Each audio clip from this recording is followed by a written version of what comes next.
نعنا قفني بملادنتك لسيطان سعيرة نعم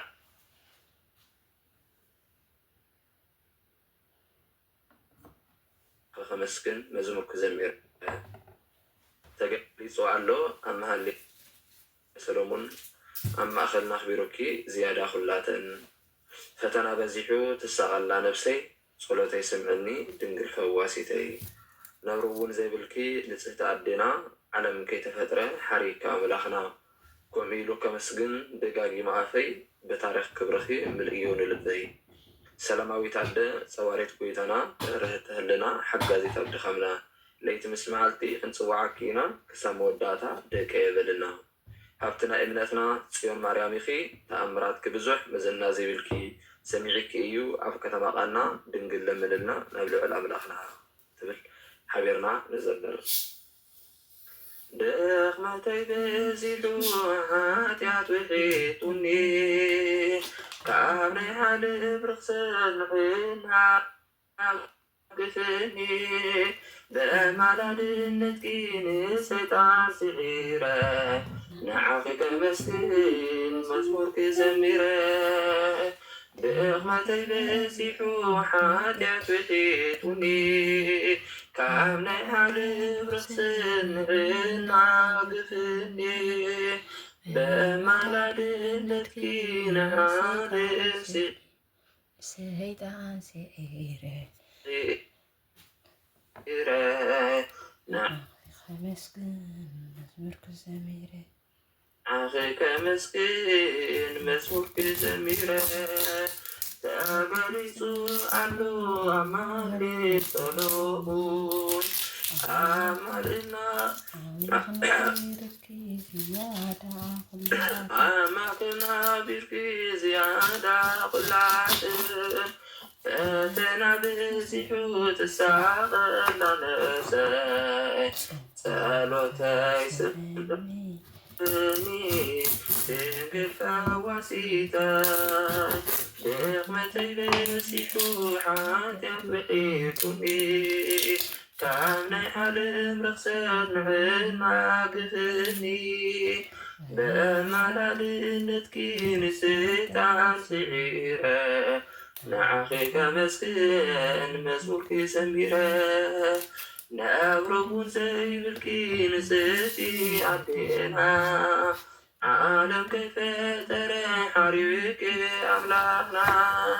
كوميلو كمسكين دقاقي معافي بتاريخ كبرخي مليون لباي دغمتي بزيحو حاجة بحيتني كامني حالي برخصل ناقفني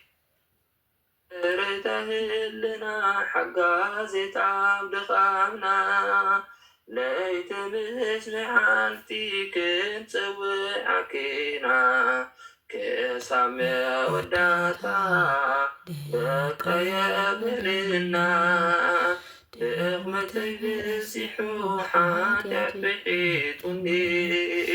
كامني حالم رصد معنا قفني بمعلاد النتكي نسيت عن صغيرة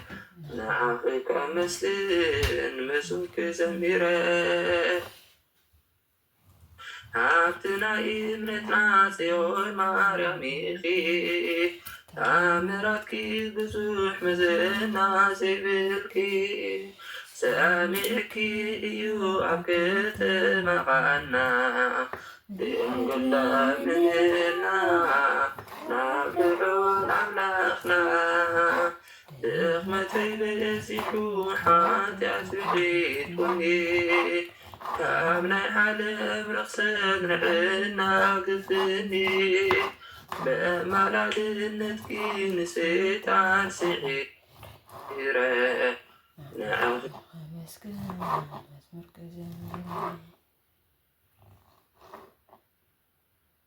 ቅዱስ ወላዲቱ ድንግል ማርያም አድና ጸሎታ በረከታ መስከላትና ይኹን እዛብክም ናድል በጣም የዘመስግነኩም አነ ጥራይ ገይረ ዝጎደለ ዝነጥበ በአፍሳን መላይ ታረበላይ ጸሎትን ሕሰብን ይቀልልኝ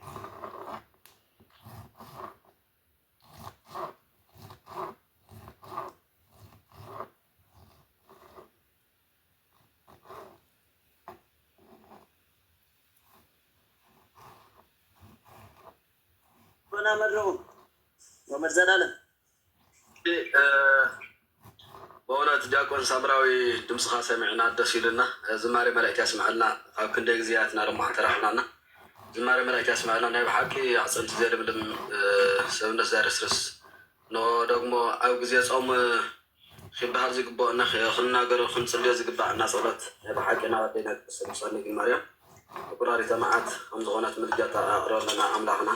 ኣመልኪታና እሞ እግዚኣብሔር ኣምላክ እግዚኣብሔር ፀጉ ኣብ ዝሕልካ ተባረኽ ተቐደስ ኣብ ዘለኸዮ ወሓስጠዋት ኩነልካ ብርሃን ዓለም ኢየሱስ ክርስቶስ ከምኡ ደሞ መን ዘፀፋእከ ተነበይለኒ መን ዘኮርዐከ ተነበይለኒ መን ዝውዓካ እስኪ ተናገር መን እስኪ ዝውዓካ መን ዝሃረመካ ተናእስ ክምገምት እናበሉ ዝተዛበትዎ ወይ ከዓ ዝተሳለቕዎ ኣብ ልዕሊኡ ሰርሕዎ ስራሕቲ ኣይሁድ ናይ ኣይሁድ ስራሕ ደሞ ቅድም ዝምረና ፀኒሕካ ናይ ማቴዎስ ወንጀልና ብርሃን ዓለም ዝማሬ መላእክት ያስማዓትና ናይ ኣገልግሎት መልክዕካ ተባረኽ ተቐደስ ኣሰርብና ይፈፅመልካ በእውነት ደስ ኢሉኒ ናይ ብሓቂ ድምፅኻ እውን ስለዝሰማዕና ድማ አንትኻ ክንደይ ግዜ ማለት እዩ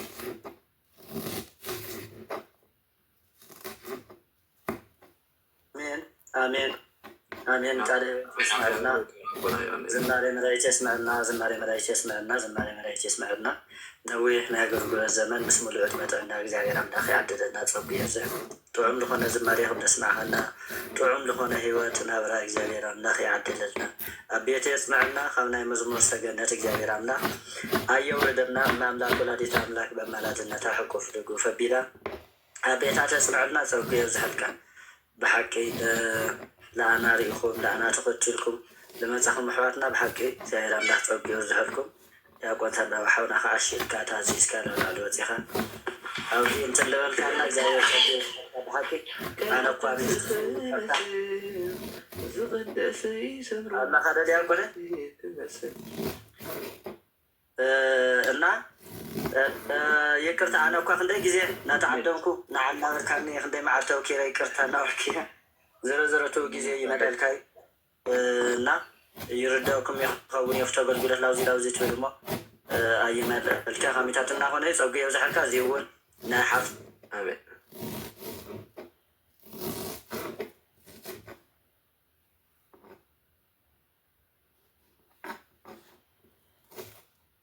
ክንመፅእ ንኾን ኢና መቸስ ክንመፅእ ኢና ተኢልና ስለነጠፍ ርእስ ስቑ ምባል ይሕሽ ኢልና ኢናና ፀጉ የብዝሕ ኩሉ ግዜ ምፅ ይኹም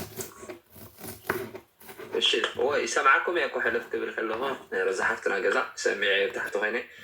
زح جزء بنات ما تقبل خلوه يسمعكم يا بصراحة سلازة خواني ينبر ساز قبل عمبر يسمعكم ايه قولي رزا يتمرغي آمين زماري ملاك تسمعنا زماري ملاك تسمعنا لازم كان ودستين بركان كورحو يعني لنا خرطها ولا أدوان طينا نياكا صوتوا برغة في إسحلكا يا رجل يعني له يا رخور اللي أبزلتكم الشيء كأبزلوا بنا عدي كالي زماري ملاك تسمعنا ليكون ثمرة وحاول تقوي بزح أيوة حكاهم نقولوا تنحوا أنبوتاتنا ليكون حولا سوارا سعدسا مع التيمو يعني نخورنا مسكنا ስለዚህ ዝማሬ መላእክት የስማዕልና ፀጉ የብዝሕ ቤቴን ብርካ ኣይትጥፋእ ከምዚ ዲያቆን ደወሎ ኣይትጥፋእ ክንደለይኩም ኢና ኣቦታትናን ዲያቆናትናን ኩልኹም መዘምራን ዘለኹም ፀጉ የብዝሓልኩም ናይ ባዕቂ የቀኒልና እናበልና ኢና እግዚኣብሔር ከዓ ይኽበር ይመስገን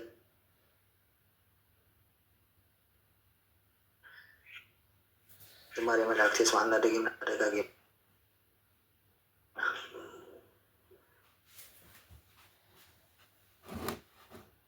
آمين آمين زحوي حرب እሺ ትክክል ኣይጠፍእ ሓውና እውን ረዛሓፍትና እውን እንዳላለኸ ተደይቡ እዮም መምሃራን እውን እዮም ብሓቂ ወየለታትና ካብኡ ከዓ ስኻትኩም ናሃለኹም ገለ እንዳበሉ እዮም እምበር ጎበዛት ፈላጣት ኣሕዋትና እዮም ባዕል ዲያቆን ሰምራዊ ገለ እና ኣሕዋትና ስለዚ ክትሪኦም ከለኽን ምድያው ገለ እዩ እግዚኣብሔር ፀጉ የብዝሕ ይትጥፍኡ ናብ ሓውና ክንምለስ ናብ ኢየሱስ ብሂድ መድሃኒት ውእቱ ዓንቶ ኣጋጣሚ ትዕድል ምንም ኣይሃብናዮም ኩሉ ናይ ባዕልትና ጌርናዮ ኣጋጣሚ ኮይኑ ፀጊምዎም ገለ ብልብል ስራሕ ገለ ሒዞም እዮም ዝኾኑ ብልብል ናይ በይንትና ጌርናዮ እሞ ተዛረቡ መምህር ሰላም በሉና ኣጋጣሚ መምህር ኒውናቸው ባሉ ኣነ ዓንቶ እውን እኳ ተዛረቡ ኢለ ነረ ኣጋጣሚ ፀጥ ምስ ተባሃለ የቐፂለና ብሩኻተ ሰላም በሉና ኢየሱስ ብሂድ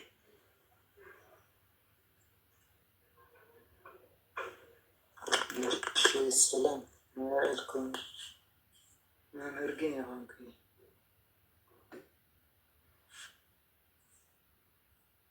ሕጉ የብዝሕ ቀፅሉ እሺ መርቑ በረከት ተኻፈሉ ኣይ ኣጋጣሚ ሮዛ ሓፍትና መምህር ገለ እንዳበለት እናፀሓፈት ነይራ መምህራን እናሃለዉ ከዓነ ንክንዛረብ ስለ ይግባእ ኣሎ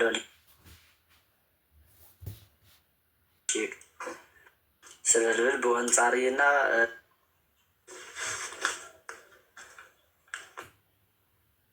ቃል ሕይወት የስምዐና ንኩልኩም ሰሚዕና ኢና ደስ ዝብል ነይሩ ካብኡ ከዓ ቀፅልሉ ኣብ ቤት የጥንዕኹም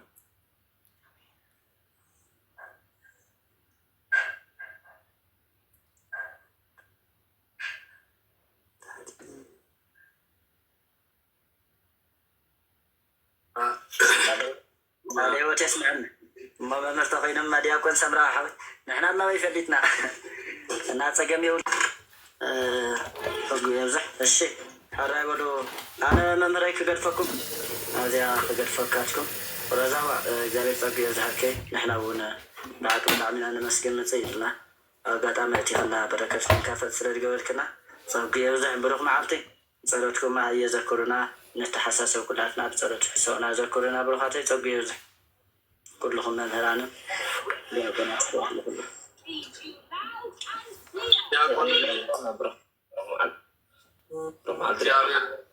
እሺ ቅርታ አሎ ለሁና ተናገርኩ ተዓድል እንደና በላሽ ሆነ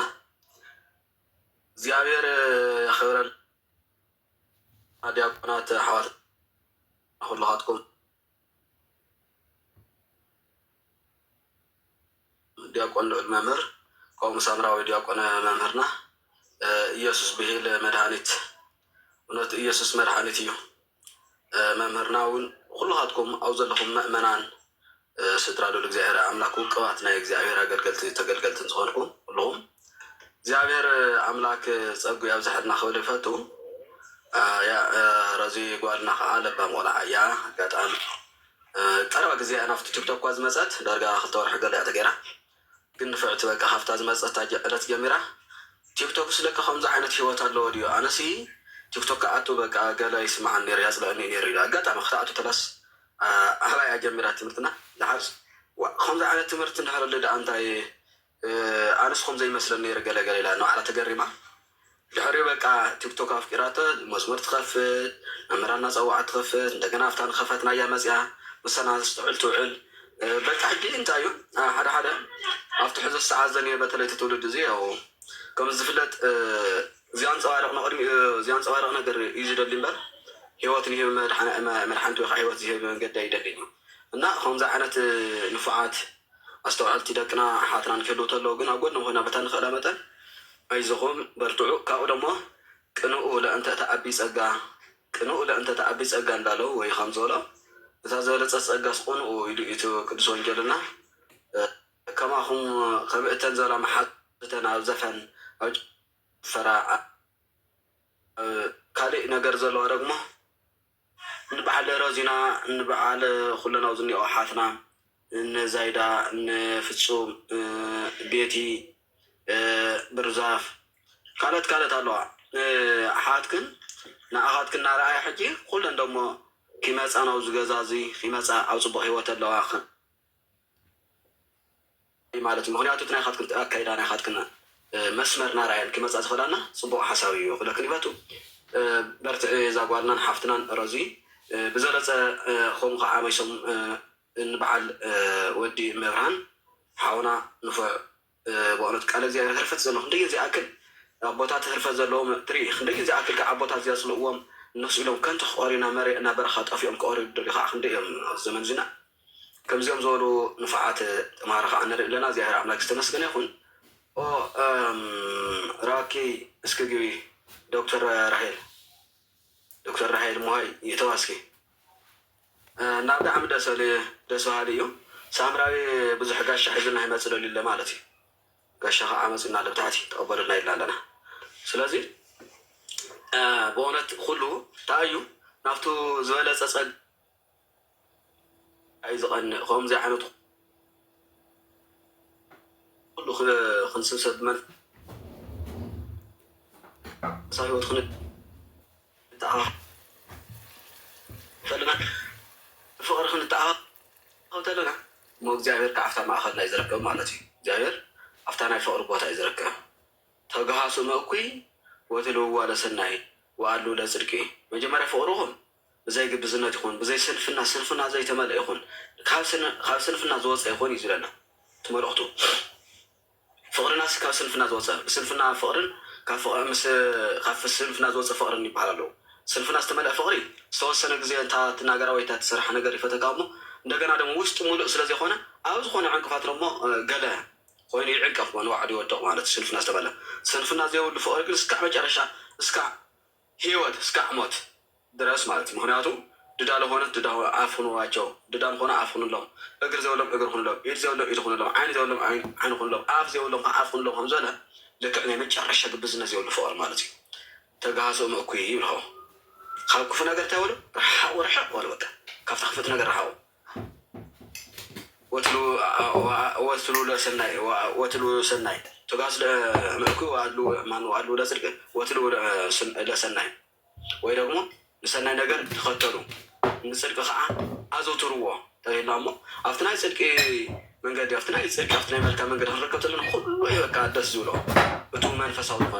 منفساوي وزيو لسرق انتايو يعني سرق هريا كاتلا ቅዱስ ጳውሎስ ተናገረዋ በነገራችን ጊዜ ሁሉ ጊዜ ዘይት ረሳዓኒ ሁሉ ጊዜ ዘይት መራረሲ አብዛናይ ቀዳማይ ኻላይ ጢሞቴዎስ ምዕራፍ 4 ዘላ ቃልያ ትገርመን ኸፈደ 4 ምክንያቱ ህይወት ኸፈደ ሰለስተ ካብ ጀምራ ህይወት ነዚ ህይወት ነዚ ትምህርቲ ዘይዕገሱሉ ዘመን በትዕግስት ዘያዳምፁሉ ዘመን ክመጽእ እዩ ይገርማል መንፈስ ናይ ህይወት ትንቢት ሰናበይዎ ማለት እዩ ህይወት ንዘይ ትምህርቲ ዘይዕገሱሉ ዘመን ይመጽእ እዩ እንደገና ደግሞ ንስኸን ምንታይ እዝኖም ስለዚ ሓኩም በገዛ ትምህርቶምና በገዛ ድሌቶም ከዓ ብናይ ባዕሎም መንገዲ ይኸዱ እዮም ማለት ንሱ ከዓ ናይ ባዕሎም መምህራና ከየምፁ እዮም ንምንታይ በከመ ፍትወት ወይ ደግሞ እንደ ፍላጎታቸው የሚያስተምሯቸው ከም ድሌቶም ዘምህርዎም እሶም ከታዩ ታነ ህይወት መንገድ ዘይዕገሱላ ፍቅሪ ሓዝ ንሳእቶ ጹም ጸሊ ስገድ ተማሂፀን ለምን ኣስራት በኩራት ካውፅእ ስእለት ተሰኣል ንዓ ተሰኣሎ ለኣምላክ ለሙነ ንኣምላክ ሰኣለ ለመነ ስለዝኾን ተሰኣሎ ለኣምላክ ከዚሉ ኩሉ ነገር ክሰምዑ እንተሎ እንታይ ይብሎም ሰውነቶም ይጎደሙ ማለት እዩ እቶም ርኩሳት ስለዚ በዚ መሰረት ኣብቲ መልካም ትምህርቲ ገዲፎም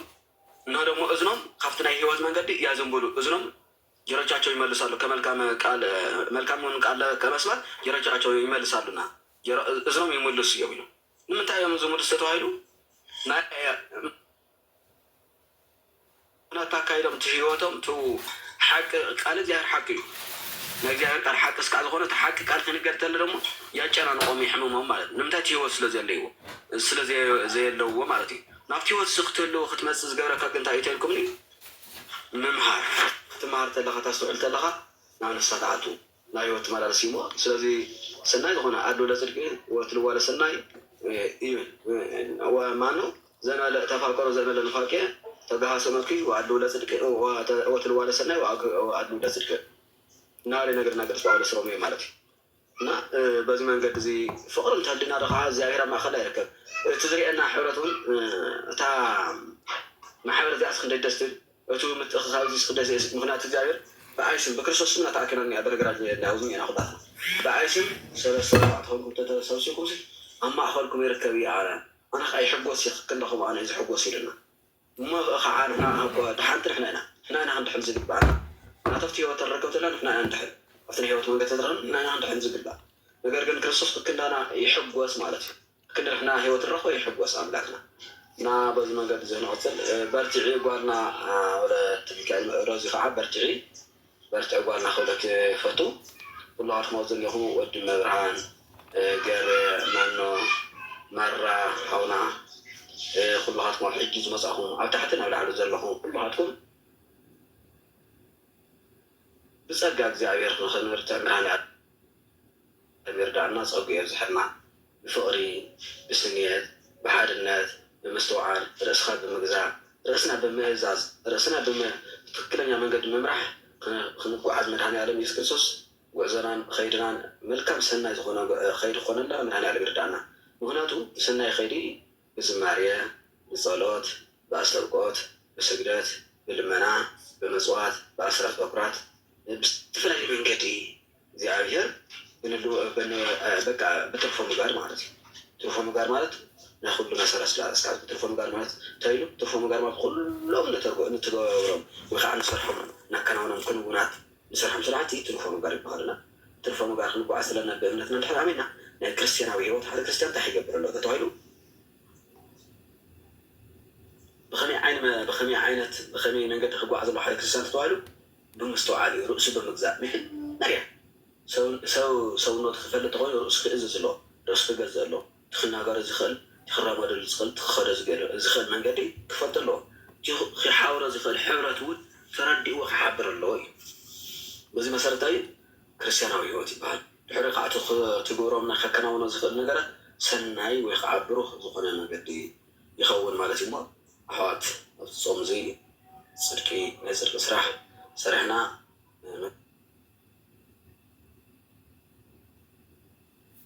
استعملنا نوصله بس مدرزي سجانا سونتنا نستنكرلو نوح عندنا خيرنا يقربكم مسلاي ملمع مسجاد مرح روحان كنو ويوه يزير ويوه يوه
وسلانس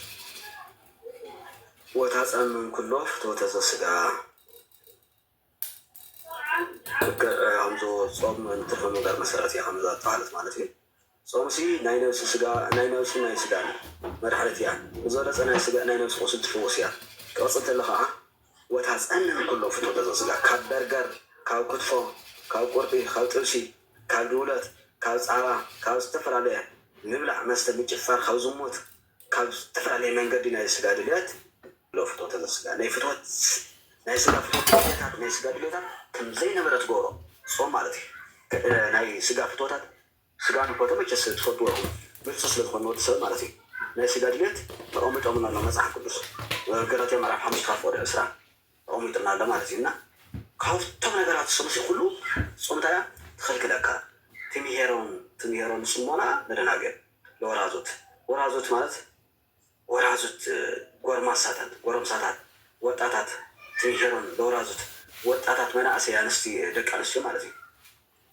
ወራዞት ማለት ንኣኻትክን ደቂ አንስትዮ ማለት እዩ ካብ ወጣታት መናእሰይ ትኾኑ ክል ወጣትነት ዕድመ ዘለኽን ኣብ እሳትነት ዕድመ ዘለኽን ኣብ ሓጢኣትን ኣብ ክፍዓትን ኣብ ሓጢኣትን ትፅመራሉ ወቅቲ ዘለኽን ሓትና ኣብ እሳትነት ወቅቲ ዘለኽን ሓትና ጥበብታ ምህረክነ ትዕግስቲ ተምህር እያ ማለት እዩ ትምሄሮን ፅሞና ማለት ንርእሱ ክዳምፅ ወይ ምስ ዋዕሉ ክነጋገር ሰው ተነጋግርና እግዚአብሔር ቀረብ ትገብሮ ያን ወዲ ሰብ ማለት እዩ ፅሞና ማለት ብፅሞና ክታዳምፅ ማዕልኻ ኣብ ሆየ የኾነስ ደቂ ማዕልኻ ታዳምፀሉ ሆየ ናይ ስጋ ፍትወት እዩ ኣብ ማዕልኻ ታዳምፀሉ በፅሞና ደግሞ ምስ እግዚአብሔር ትነጋገረሉ ማለት እዩና ወራዙ ጭምር ብፅሞና ተነጋጊረን ናብ እግዚአብሔር ይኽረኻ ትገብረን እያ ጾም ማለት እዩና እግዚአብሔር ኣምላክ ናይ በረከት ጾም ይገረና እዚኣ ተኣኽለና ኣነ ትብልዎ ሓሳብ እንተሎ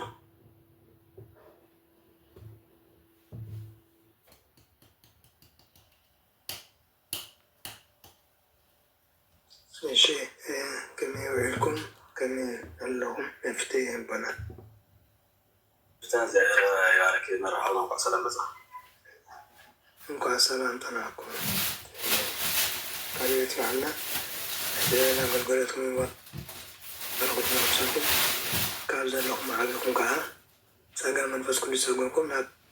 ደቅኹም ገነት ናብ ደቅኹም ዝሓልፍ ይግበረኩም ይቀኒየልና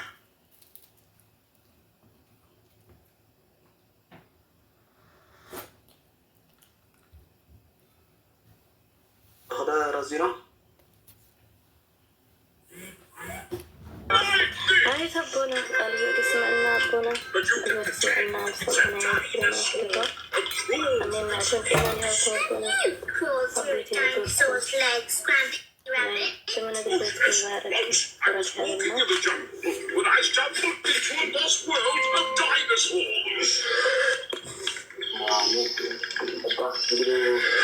يفتي أبونا يفتي እግዚአብሔር ይፍታህ እዚያ ኸወፅዮ እሞ ምናልባት ተመችኩም ቆልቆል ኢኹም ድሕር ረዚኖ ክኸፍት እየ ኣነ እሽን ሓደ ሰዓት ገና እዚ ሕጂ ክኸፍት እየ ጽቡቅ ህዝቢ ኩንታቱ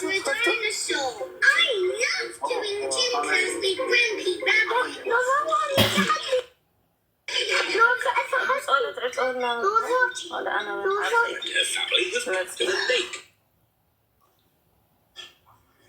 በቃ አራሽ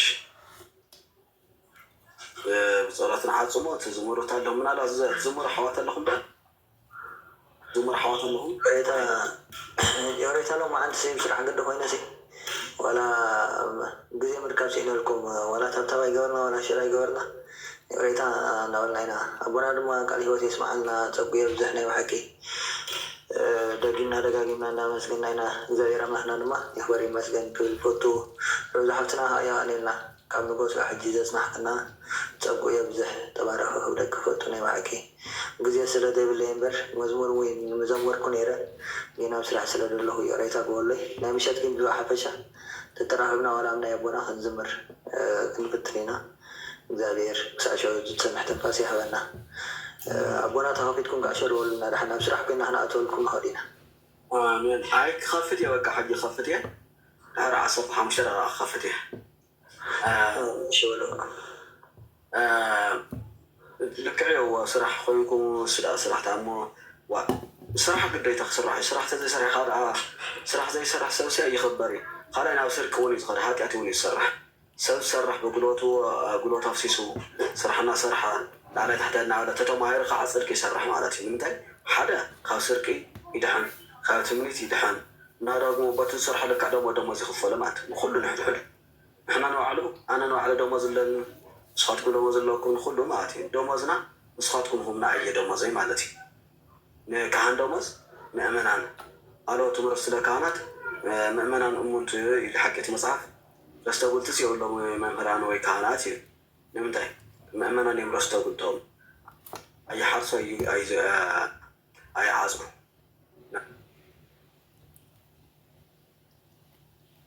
أتوب بوزي